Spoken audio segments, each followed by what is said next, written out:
A brutal snowstorm hammered the Sawtooth Mountains the afternoon Kaiser vanished.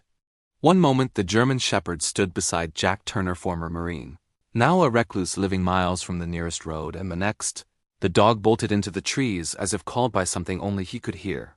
Jack shouted, but Kaiser didn't stop. And Jack, with a lifetime of ghosts chasing him, ran after the only creature he had left. Snow swallowed Jack's footprints as fast as he made them. The wind howled through the pines, slicing at his skin.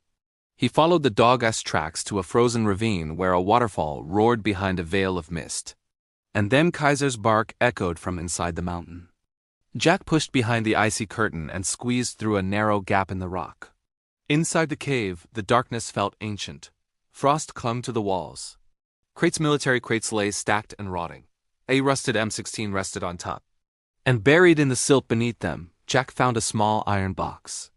Inside were gold bars and an envelope sealed with red wax. The handwriting made his blood run cold. "For my son, when the storm is over." It was his father's handwriting. Captain William Turner declared a traitor 40 years ago. Back at his cabin, Jack finally broke the seal. His father confessed the truth. Falcon Unit wasn't a mission of honor. It was a covert transport division moving unmarked gold across borders no one admitted existed. When ordered to eliminate witnesses, William refused. They branded him a traitor to hide their own crimes. He fled into these mountains to protect his wife and son. The gold, the documents, they were evidence.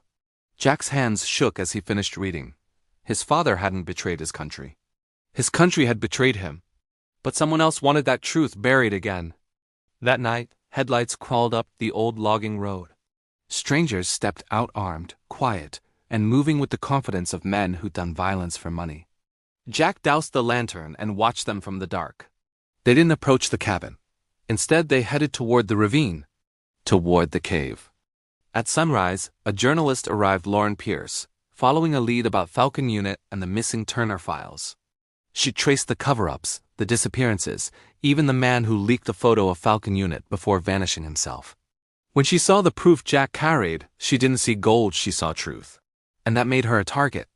That night, in the middle of another storm, she was taken. Dragged from Jack's yard by men working for Tom Brewster Jr., the son of a soldier who once hunted William Turner. Tom believed the cave held a fortune. Jack knew it held something far more dangerous. Jack tracked them through whiteout winds, Kaiser leading the charge. Lauren was held at knife point at the ravine's edge, Tom screaming for the cave's location. Jack emerged from the storm like a man born from it. The fight that followed was brutal, snow flying, ice breaking, rifles clattering across the ground. Kaiser lunged, a gunshot cracked.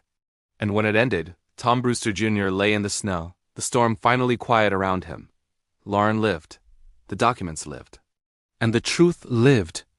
At dawn, Jack stood beside the cave as the sirens from Stanley echoed across the valley.